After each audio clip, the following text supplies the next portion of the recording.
आप nursing student हैं या एक फ्रेशर नर्स हैं, यहाँ कुछ प्रोसीजर हैं ये आपको आने ही चाहिए, क्योंकि ये वो प्रोसीजर हैं या ये वो बेसिक स्किल हैं जो हर एक स्टाफ नर्स को या स्टूडेंट को अपने क्लिनिकल ड्यूटी पे या अपने ड्यूटी पे परफॉर्म करने होते हैं। तो hello friends, welcome back to our YouTube channel develop nursing. आज हम बात करेंगे कुछ नर्सिंग प्रोसीजर की जो हर एक नर्स के लिए बहुत ही ज़्यादा जरूरी हैं। तो चलिए शुरुआत करते हैं और वीडियो को एंड तक देखिएगा, क्योंकि ये वीडियो आपके लिए बहुत ही ज़्यादा इम्पोर्टेंट है। और बिना किसी स्किप के आप कॉपी और पेन लेके बैठिएगा और इस टॉपिक के एक एक इम्पॉर्टेंट पॉइंट को नोट करिएगा। तो आप देख रहे हैं, पहला जो प्रोसीजर मैंने बताया आपके लिए, कुछ प्रोसीजर में एक पहला प्रोसीजर है हैंड हाइजीन। हैंड हाइजीन क्या है? Importance of proper hand washing to prevent infection. ठीक है, हाथ धोने से संक्रमण को रोका जाता है। सिंपल सा है, अगर आप हैंड वॉशिंग के प्रॉपर स्टेप जानते हैं या हैंड वॉशिंग आपको प्रॉपर तरीके से आती है, तो आप इन्फेक्शन को 1% टू अनदर पर्सन क्रॉस होने से प्रिवेंट कर सकते हैं। यानी कि अगर आप प्रॉपर एसेप्टिक टेक्निक यूज करेंगे तो पेशेंट को आपसे या आपको पेशेंट से इन्फेक्शन के होने की संभावना ना के बराबर होगी। तो ये एक प्रोसीजर है जो आपको बेसिक तरीके से आना चाहिए। और इसमें आप देख भी रहे हैं कि हैंड वॉशिंग किस तरीके से करना चाहिए, क्या उसका एग्जैक्ट तरीका है प्रॉपर। इसमें बस आपको एक पिक्चर के द्वारा मैं बताया कि हैंड हाइजीन बहुत ही ज़्यादा एसेंशियल है और बहुत ही ज़्यादा जरूरी है, जो हम लोग या जो स्टाफ नर्स हैं या जो फ्रेशर स्टूडेंट्स हैं उनके लिए बहुत ही ज़्यादा इंपॉर्टेंट है ये प्रोसीजर हैंड हाइजीन का। देन अब आप देख रहे होंगे स्क्रीन पे आपको दिख रहा है वाइटल साइन। वाइटल साइन में आप देख रहे हैं मेजरिंग बीपी है, ब्लड प्रेशर है, पल्स है, टेम्परेचर है, रेस्पिरेशन है, और अब बीपी है, नाड़ी, तापमान और श्वसन दर की जांच।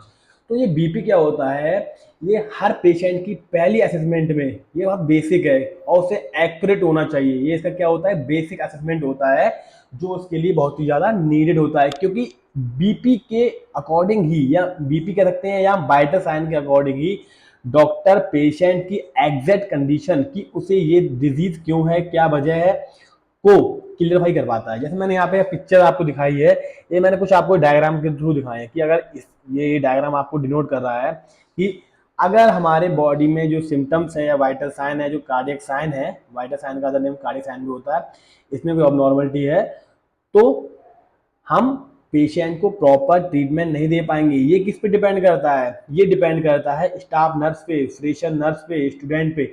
अगर उसे प्रॉपर तरीके से बीपी लेना नहीं आ रहा है, पल्स लेना नहीं आ रहा है, टेम्परेचर लेना नहीं आ रहा है, ये सारी चीज़ें तो लेना नहीं आ रही है, तो क्या है, पेशेंट को प्रॉपर तरीके से एक सिस्टमेटिक तरीके से वो प्रॉपर मतलब उसे केयर प्रोवाइड नहीं कर पाएगा। और जब पेशेंट को प्रॉपर तरीके से केयर प्रोवाइड नहीं होगी तो पेशेंट का जो रिकवरी रेट है, उसका हेल्थ का जो रिकवरी रेट है, उसकी जो कंडीशन है, उससे वो जल्दी निकल नहीं पाएगा, ठीक नहीं हो पाएगा। जैसे आप देख रहे हैं इसमें एक पेशेंट है जो स्लीप भी कर रहा है, ठीक है, इन्फेक्शन भी है और बॉम्ब और ब्लड प्रेशर भी दिखा रहा है, आपको फ्लूइड भी दिखा रहे हैं। ये सारे सिम्टम्स क्या हैं? पेशेंट के बॉडी में किसी न किसी डिजीज कंडीशन का इफेक्ट है, उसके सिम्टम दिखाई पड़ रहे हैं। तो वाइटल साइन का क्या इंपॉर्टेंस होता है? वो डिपेंड करता है कि वाइटल साइन पेशेंट की आप किस तरीके से मॉनिटर कर रहे हैं। ठीक है, एंड देन अगला है आपका आईवी कैनुलाइजेशन। तो मेरे प्यारे बच्चों, आईवी कैनुलाइजेशन मैंने आपके लिए एक प्रॉपर इसकी क्लास भी दी थी और आपने शायद वो क्लास को बिना स्किप किए पूरा देखा भी होगा, तो आपको समझ आ गया होगा आईवी कैनुलाइजेशन का इंपॉर्टेंस क्या है। तो आईवी कैनुलाइजेशन एक क्या होता है, एक फ्लूइड को मतलब अगर इसे प्रॉपर तरीके से कर पाते हैं, आईवी कैनुलेशन प्रॉपर तरीके से कर पाते हैं, तो हम क्या करते हैं, पेशेंट को एग्जैक्ट तरीके से फ्लूइड हम दे सकते हैं। अगर जैसे आप पिक्चर में देख रहे हैं कि inserting IV cannulation for fluid and medication, IV cannulation के थ्रू हम पेशेंट को फ्लूइड भी देते हैं और मेडिसिन भी देते हैं। देखिए आप, मैंने पिक्चर आप देख रहे होंगे, एसेप्टिक टेक्निक यूज करके हेल्थ टीम मेंबर है, हेल्थ वर्कर है, वो आईवी कैनुला को पेशेंट की वेन में इंसर्ट कर रहा है। ठीक है, ये प्रोसीजर स्टाफ नर्स को, फ्रेशर स्टूडेंट्स को आना चाहिए, क्योंकि जरूरी नहीं है अगर आपको आईवी कैनुलेशन नहीं आ रहा तो आप पेशेंट को मेडिकेशन कैसे दे सकते हैं। अब सपोज दैट पेशेंट कॉन्शियस है, चलो ठीक है, आपने उसे टैबलेट दी, उसने खा ली, आपने सिरप दिया, उसने पी लिया, लेकिन क्या पेशेंट अनकॉन्शियस है? तो फिर जब पेशेंट अनकॉन्शियस है तो क्या करेंगे आप? बहुत सी कंडीशन कॉज हो सकती है ना। तो ये क्या है, ये प्रोसीजर बहुत ही ज़्यादा इंपॉर्टेंट प्रोसीजर होता है, जिसके थ्रू हम क्या करते हैं, पेशेंट को मेडिसिन प्रोवाइड कराते हैं। और मेडिसिन क्या है, जो मैंने फार्मा की क्लास अभी मैंने जो ली है उसमें आपको समझ आ गया होगा कि मेडिसिन का यूज़ क्या होता है, मेडिसिन किस तरीके से बॉडी में वर्क करती हैं और कितने टाइप के होते हैं एक्सेट्रा। ठीक है, तो ये जो आईवी कैनुलेशन प्रोसीजर है ये स्टाफ नर्स को प्रॉपर तरीके से विधिवत तरीके से एक सिस्टमेटिक तरीके से आना चाहिए। देन सेकंड आपका नेक्स्ट है IM injection. IM administering intramuscular injection safety, IM injection सुरक्षित रूप से देना। मतलब क्या है, जो ये इंट्रामस्कुलर इंजेक्शन होता है इसकी कुछ प्रॉपर साइट्स भी होती हैं, डेल्टोइड मसल है और वाल्टोक्लूटर मसल्स है, ठीक है, और जेट ट्रैक टेक्निक है, और जरूरी बहुत सारी मेडिसिन हैं जिसके द्वारा हम बहुत सारी मेडिसिन हैं जिसे प्रॉपर तरीके से हम उन्हें इंजेक्शन के थ्रू भी दे सकते हैं। और एक प्रॉपर साइड होती है, प्रॉपर मसल्स होती है, प्रॉपर वे होता है किसी भी मेडिसिन को देने का। इसके रूट्स होते हैं, आईएम है, आईवी है, सबक्यूटेनियस है। ठीक है, मैंने अपनी प्रीवियस क्लास में एक इंपॉर्टेंट क्लास दी थी आपको, root of drug administration. I hope so कि आप लोगों ने उस क्लास को प्रॉपर तरीके से देख लिया होगा। अगर नहीं देखा है तो प्लीज एक बार जाइएगा और उस क्लास को प्रॉपर तरीके से देखिएगा। उसमें सारे रूट को मैंने ब्रीफली एक्सप्लेन किया है। ठीक है, कितने रूट्स होते हैं। तो आईएम इंजेक्शन का जो प्रोसीजर है, आईएम है, आईवी है, सबक्यूटेनियस, इन इंजेक्शन को देने का प्रॉपर वे, प्रॉपर साइड और इसेप्टिक टेक्निक, एंगल, किसने एंगल पे कौन सा इंजेक्शन दिया जाता है। जैसा पिक्चर में देख रहे हैं, आईएम दे रहे हैं, डेल्टोइड मसल में दे रहे हैं। ठीक है, तो किस तरीके से इंजेक्शन दिया जा रहा है, हेल्थ टीम मेंबर है, हेल्थ जो प्रोवाइडर है वो किस तरीके से प्रोसीजर को परफॉर्म करते हैं, क्योंकि हर एक प्रोसीजर का पेशेंट की हेल्थ पे इफेक्ट पड़ता है। अगर प्रोसीजर प्रॉपर तरीके से है, सिस्टमेटिक तरीके से है, सेफ्टी तरीके से किया जा रहा है, एसेप्टिक टेक्निक के द्वारा किया जा रहा है, तो पेशेंट को क्रॉस इन्फेक्शन होने के चांसेस, संभावना ना के बराबर होती है। तो मेरे प्यारे बच्चों, ये जो कुछ प्रोसीजर हैं ये स्टाफ नर्स को जरूर से जरूर आने चाहिए। ठीक है, देन अगला है आपका फॉलिस कैथेटर। फॉलिस कैथेटर क्या होता है, urinary catheter place procedure. Foley catheter है ये, इसमें क्या होता है आपको एसेप्टिक टेक्निक का यूज मैंडेटरी है। मतलब क्या है, इसमें एसेप्टिक टेक्निक का यूज करना बहुत ही ज्यादा जरूरी है। मेल और फीमेल दोनों में ये टेक्निक यूज की जाती है, और बट डिफरेंट होती है, थोड़ी डिफरेंट होती है। Always check flow after incision. ठीक है, मतलब इसमें क्या करते हैं हम प्रॉपर तरीके से, मैंने एक डायग्राम आपको ड्रॉ कर दिखाया, डायग्राम के थ्रू आप देख रहे हैं कि इसका जो क्या फॉल्स कैथेटर होता क्या है, कैसे अंदर वर्क करता है, कैसा क्या, ये सारी चीजें तो मैं सिर्फ इस प्रोसीजर में बताता हूँ। फॉलिस कैथेटर क्या होता है कि कुछ पेशेंट होते हैं जो बेडेड होते हैं, जैसे स्पाइन का पेशेंट है वो मूव नहीं कर सकता, या कुछ पेशेंट है जो बेहोश है, कॉन्शियस नहीं है, तो वो बेडेड है, तो क्या है उनका, उन्हें हम क्या करते हैं फॉलिस कैथेटर डाल देते हैं, जिससे क्या उनका जो यूरिन आउटपुट होता है वो यूरिन आउटपुट को मेजर करने के लिए कि पेशेंट को कितना इनटेक कराया, कितना पेशेंट ने आउटपुट किया है, या कोई कंडीशन तो नहीं है, अगर स्वेलिंग वगैरह, ये सारी चीज़ें कैसे मेजर करते हैं हम पेशेंट के आउटपुट पे। पेशेंट का आउटपुट क्या है, अगर पेशेंट कॉन्शियस नहीं है तो हम फॉलिस कैथेटर उसे डाल देते हैं। फॉलिस कैथेटर लगाना ही बहुत ही इंपॉर्टेंट है और बहुत हाई रिस्की है। अगर इसमें अगर प्रॉपर सेफ्टी टेक्निक तरीके से नहीं किया गया तो पेशेंट को क्रॉस इन्फेक्शन या इन्फेक्शन होने की संभावना बहुत ज़्यादा बढ़ जाती है। तो इसलिए कहा गया ये बहुत ही ज़्यादा सीरियस और बहुत ही ज़्यादा सेंसिटिव प्रोसीजर होता है, जो ये भी हेल्थ टीम मेंबर को, स्टाफ नर्स को, नर्सिंग स्टूडेंट को प्रॉपर तरीके से आना चाहिए। इसकी हर एक टेक्निक, हर एक ट्रिक, सारी कुछ पता होनी चाहिए कि किस तरीके से हमें प्रोसीजर को परफॉर्म करना है और किस चीज़ों को हमें अवॉइड करना है।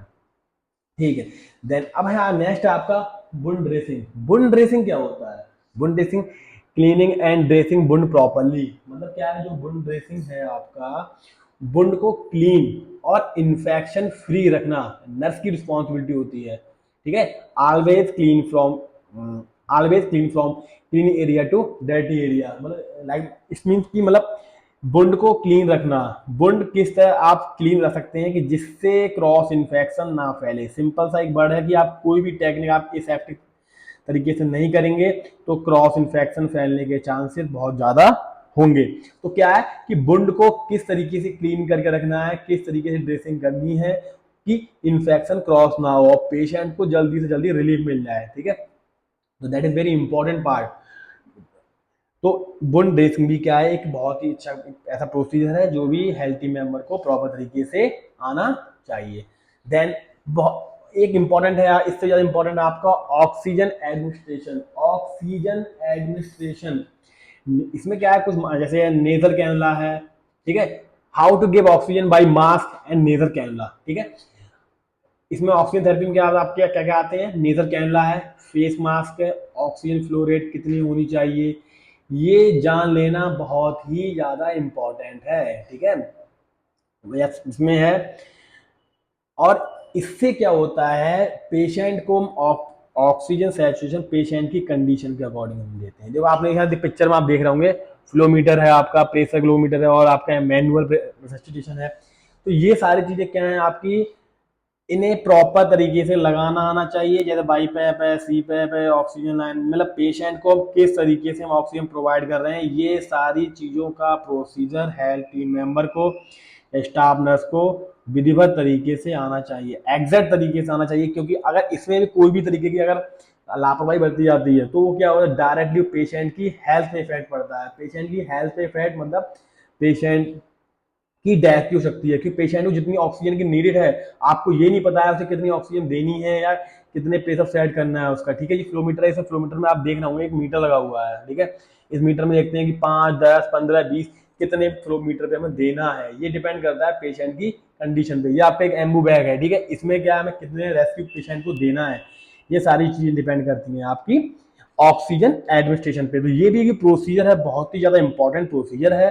तो ये भी प्रोसीजर बार बार कहता हूं कि नर्सेस स्टाफ को या फ्रेशर स्टूडेंट या मेडिकल स्टूडेंट है, इन्हें प्रॉपर तरीके से ये प्रोसीजर आना चाहिए। तो बिना स्किप किए हुए सारे प्रोसीजर नोट डाउन करिएगा और नोट्स बनाइएगा, क्योंकि ये टॉपिक बहुत ही ज्यादा इंपॉर्टेंट है आपका। देन सबसे इंपॉर्टेंट टॉपिक आपका अगला है, आपका क्या क्या प्रोसीजर आपको आना चाहिए। ये सबसे ज्यादा टॉपिक इंपॉर्टेंट है। एनजीटी में से टॉपिक वर्ड मैंने इसलिए यूज किया है क्योंकि ये वो प्रोसीजर है जो हर एक नर्स को, हर एक फ्रेशर स्टूडेंट को आने चाहिए, ठीक है। इसके बिना क्या है, वो प्रॉपर उसका जो स्किल है, जो नर्सिंग में जो बेसिक स्किल होते हैं, जो कंप्लीट नहीं होते हैं, क्योंकि ये कुछ स्किल ऐसे होते हैं जिसकी रेगुलरली जरूरत पड़ती है और हॉस्पिटल में परफॉर्म करने पड़ते हैं। तो nasogastric tube place for feeding and medication, देखो नेजोगैस्ट्रिक ट्यूब है, ईसोफेगस है, स्टोमक है, मतलब किस तरीके से आप जो एनजी ट्यूब फीड करा रहे हैं, ठीक है। Before feeding always check tube placement by special gastric control. Feeding और गैस्ट्रिक डिकम्प्रेशन दोनों के लिए एनजी ट्यूब यूज होती है, ठीक है। तो इसमें क्या है कि कुछ एनजी ट्यूब इंसान क्या होता है, पेशेंट को हम फीड भी कराते हैं, मिड लिक्विड, पेशेंट लिक्विड उस पे है, लिक्विड डाइट पे है, तो हम पेशेंट को जूस वगैरह है, दाल का पानी वगैरह है, ये चीज देते हैं एनजी ट्यूब के द्वारा, ठीक है। पेशेंट को न्यूट्रिशन प्रोवाइड करते हैं, पेशेंट को मेडिसिन प्रोवाइड करते हैं। अगर प्रॉपर तरीके से ये टेक्निक में नहीं लगा हुआ, जिस तरह ये लगाया जाता है, जिस तरह ये लगाया जाता है, मतलब क्या है कि जो प्रोसीजर है, इस प्रोसीजर को परफॉर्म करने का भी एक स्टेप बाय स्टेप प्रोसीजर होता है, जिसमें क्या है, जो हेल्थी मेंबर है, जो नर्स स्टाफ है, इसे प्रॉपर तरीके से ये प्रोसीजर भी आना चाहिए। मैं इसलिए बोल रहा हूँ ये प्रोसीजर आना चाहिए क्योंकि ये बेसिक स्किल है जो आप लोग डेली लाइफ में अपने, अगर आप ड्यूटी वगैरह कर रहे हैं तो ये आप डेली लाइफ में से परफॉर्म करते हैं, क्योंकि पता नहीं पेशेंट कब किस कंडीशन पेशेंट आ जाए और आपको कौन सा प्रोसीजर का परफॉर्म करना पड़ जाए। देन सेकंड, अब नेक्स्ट है आपका ब्लड ग्लूकोज मॉनिटरिंग। इसमें क्या है, check blood sugar, use glucometer. इसमें क्या है आपका, पेशेंट का, पेशेंट डायबिटिक है या पेशेंट डायबिटिक पेशेंट में रोज ब्लड शुगर मॉनिटर जरूरी होता है। Always clean finger with alcohol swab and let dry before picking. मतलब क्या, पेशेंट को हम जो जिस तरीके से प्रोसीजर परफॉर्म कर रहे हैं और प्रोसीजर का जो मेन रोल है वो क्या क्या बताना चाह रहा है, ये सारी चीजें बहुत ही इंपॉर्टेंट है। तो ग्लूकोमीटर का क्या यूज क्या होता है, इसकी मैंने प्रॉपर क्लास ली है और आप उस क्लास को जाकर देखिएगा, अगर नहीं देखी है आपने, उसमें मैंने प्रॉपर तरीका बताया कि क्या क्या एडवांटेज है, क्या क्या डिसएडवांटेज है, और मैं इस डायग्राम ही मैंने लगा रखा है जिससे आपको कोई डाउट ना हो। देखिए ये ग्लूकोमीटर है, ये स्टेप भी है, क्लिक किया और किससे चेक कर रहे हैं। तो ग्लूकोमीटर सबसे ज्यादा जरूरी होता है पेशेंट, जो शुगर डायबिटिक के पेशेंट होते हैं ना, बिफोर मील और आफ्टर मील शुगर वगैरह चेक करी जाती है। तो ये भी एक प्रोसीजर है, किस तरीके से आप पिंच कर रहे हैं, किस तरीके से आप पिंच कर रहे हैं और किस तरीके से आप ब्लड शुगर को, ब्लड को आप ले रहे हैं, ठीक है, स्ट्रिप पे।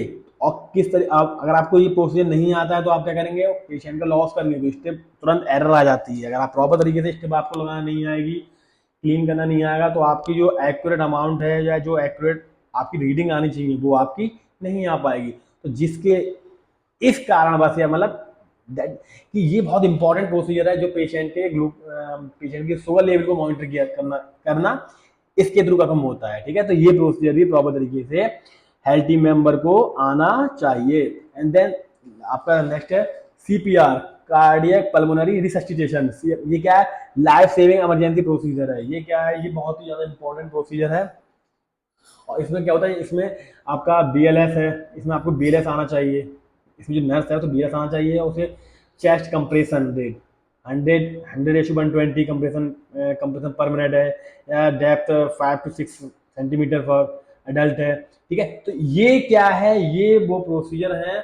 और इन चीज़ों को क्या है, हमें एक प्रॉपर स्टेप बाय स्टेप कैसे परफॉर्म करते हैं, क्या क्राइटेरिया है, क्या गाइडलाइंस है, प्रीवियस गाइडलाइंस क्या थी और अपडेट गाइडलाइंस क्या है। ऐसा होता है कि हमें पता नहीं कि नई अपडेट गाइडलाइंस क्या आई हैं और कैसे परफॉर्म करना है। हम अपनी प्रीवियस गाइडलाइन के थ्रू परफॉर्म करते हैं तो हमें उसका बेटर रिजल्ट नहीं मिलता है।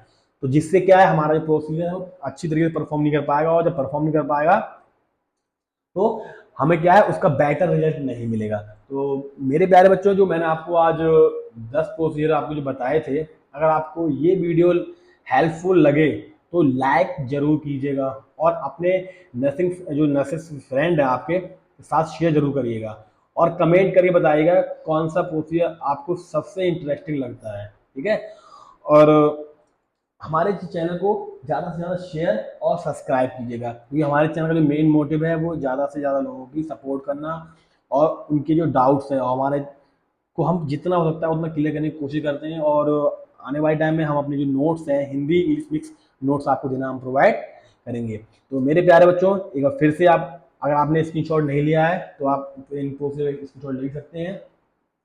और फिर से मैं बोलूँगा कि जो नर्सिंग लाइन है, इसमें आपको सबसे ज़्यादा इम्पोर्टेंट है कैसे केयर प्रोवाइड करनी है।